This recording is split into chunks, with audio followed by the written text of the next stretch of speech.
Hey, so today I want to talk to you guys a little bit about depression and what we entrepreneurs face, but we don't talk so much about.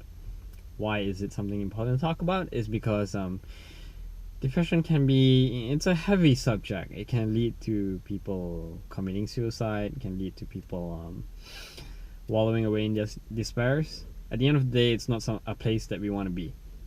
So I have had my own experience with depression as well. When I was a little kid back in elementary school, my parents wanted me to switch and move to school in Singapore. And at that time, I really did not want to go over to Singapore because I had already moved school once and I really hated the feeling because I lost all my friends. I had to go make new friends. It was very depressing for me at the time. So when my parents decided that, hey, go to Singapore, go study over there, the schools are better over there, I was like, fuck it, I hate this. So I remember being in my uncle's apartment on, I think, the 14th floor, and I was sitting on the window ledge contemplating, should I just jump and finish it off? But at the end of the day, I didn't jump because I was too chicken, right? But I'm sure as hell glad that I didn't, because I realized that if I did, there would be so much more in life that I would not have been able to enjoy. So enough of the sad and sobby stuff. So that's a little bit about depression and what I think about it and how I think, because I've gone through that, I think that I have some insight on certain things that we should look out for and how we can deal with the negative emotions that we have when it comes.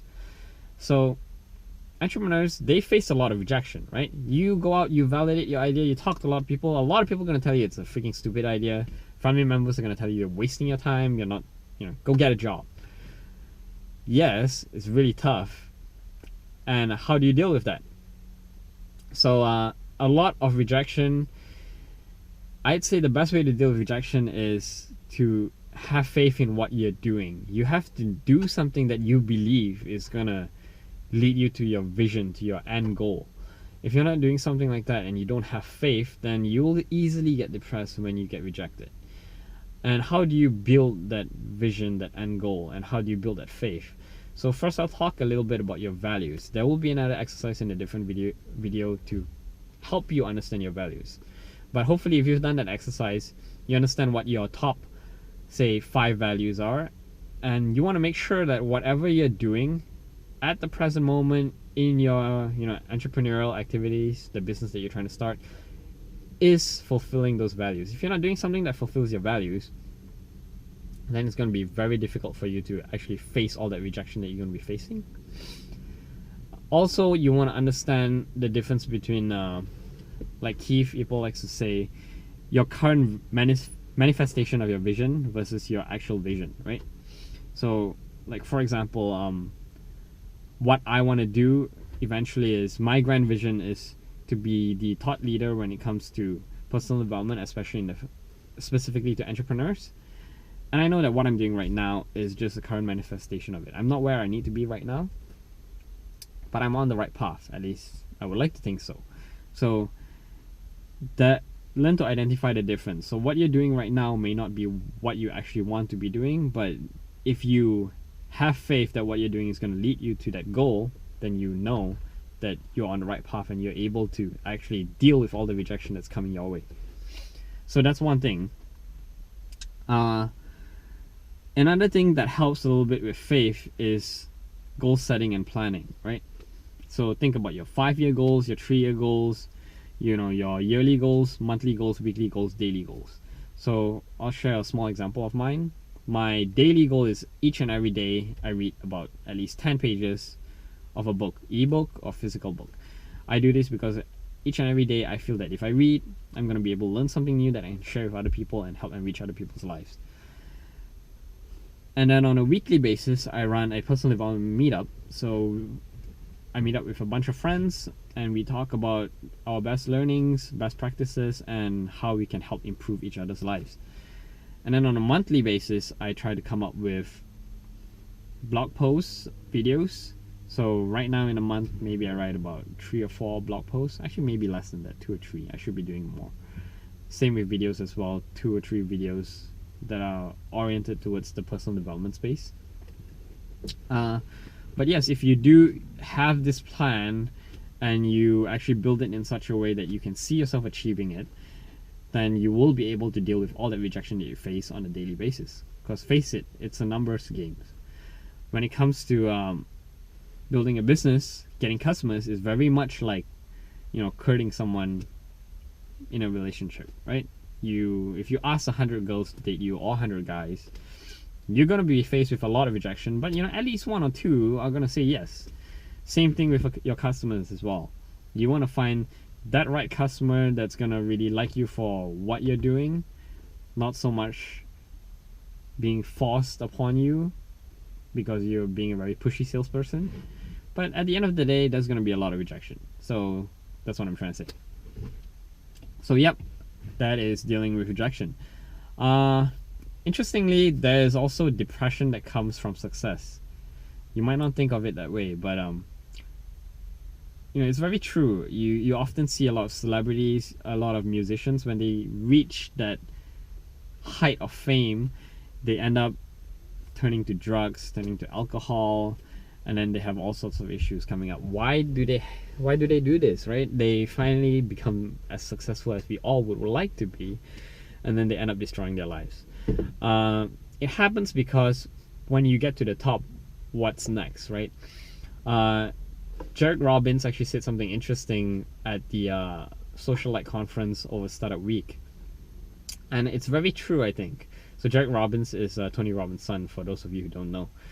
Anyways, what he was talking about this scientific study where they looked at people who reached the highest high and people who have, sort of bottom out. So they questioned a bunch of people and asked them, what is the best thing that could happen to you? The best thing that most people said is, strike the lottery, win it big. And then the worst thing that a lot of people talked about is actually, not even losing a loved one. It's actually being paralyzed. So if you are unable to move from the neck down sort of situation. So then they took it a step further. They went out and they did interviews with people who strike the big lottery and people who ended up being paralyzed. And they found out that people who actually make it big, they end up rating less highly on in terms of happiness. And it's very interesting to look at because initially, yes, when you strike the lottery, everyone wants to win the lottery. I mean, if you're going to tell me, hey, does it mean that I shouldn't win the lottery? I'm going to tell you, hell no. Of course, if you ask me that, I'm of course going to want to win the lottery as well. So, but the thing is, when you look at it that way, those people who win the lottery, when they get to that high, what's next for them? What is the next high for them, right? They also tend to build up all this expectation, and then when they get there, they're like, okay, that's it. Or the worst that can happen is when you actually reach that height and then you actually develop a sense of entitlement, which is even worse than a sense of expectation. You feel that the world owes you more. That's the worst place that you can be, because the world owes nobody, right? Everyone is equal. You all have to struggle to do whatever you want to do. So sure, you might be, say, a rock star like Bon Jovi. If you go over to India and nobody knows you, they're still going to treat you like crap. So you're only going to be disappointed when you have this sense of entitlement that people should treat you special because you are up there. So that's the difference between entitlement and expectation. Expectation is another interesting thing to look at, because we usually only get disappointed when expectations are not met.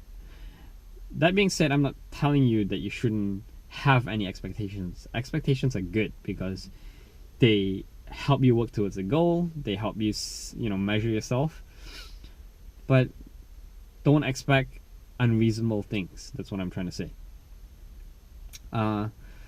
Or even better, if you learn how to appreciate the things that you have, then you won't have a continual expectation of what's more to come, right? So that's something to look at. On the other hand, that same study, they looked at the people who were paralyzed, and they found that those people who are paralyzed, they tend to appreciate life a lot more. They tend to take more joy out of small things, like, even being able to finally move their finger. Then they realize that, there is this potential that they can finally go back to living a regular life, and they become so much more happy when they experience this sort of situations as opposed to striking the lottery. So it's very interesting because in life it's all about scales and how you measure yourself to situations that happen to you, right? Striking the lottery is just something that happens. It's just how you feel about it depends on your expectations for what this event will entail. So that's what I'm trying to tell you today. Even if you do good things and you manage to get to where you want to go, don't stop there. You always want to learn, you always want to improve yourself, you always want to aim for something higher, right? There is no highest point. There is always going to be something that you have to work towards.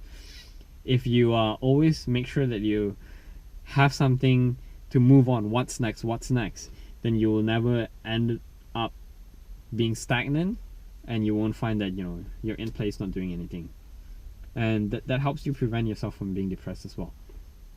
So yeah, those are some interesting things to think about. That's it.